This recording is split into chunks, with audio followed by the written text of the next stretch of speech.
हो चुका है और आगे जो कुछ भी होने वाला है वह सारा की नहीं हमारे त्रिकालदर्शी गुरुदेव ने पहले से ही देख कर लिख दिया है, परंतु हमें तो आज तक की ही कथा का ज्ञान है। भविष्य की कथा तो उन्होंने हमें भी नहीं पढ़ाई। अतः आज तक की कथा हम आपको प्रतिदिन थोड़ी थोड़ी करके सुनाते जाएंगे। अब यदि आपकी और समस्त गुरुजनों की आज्ञा हो तो हम कथा सुनाना आरंभ कर दें। यदि गुरुदेव की आज्ञा। अवश्य। हमारा आशीर्वाद महर्षि वाल्मीकि द्वारा रचित ये कथा सुनने और सुनाने वाले दोनों के लिए कल्याण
दुष्ट कठोर की दृष्टि राम की ओर। राम मिले गुण के अवतार, घोर किया क्या व्यवहार।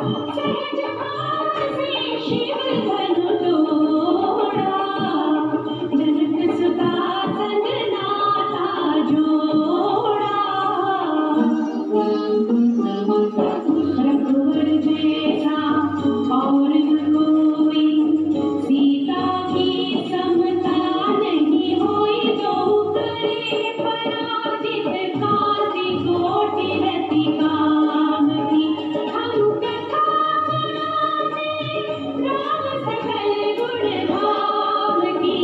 ये रामायण है पुण्य कथा सिया राम की।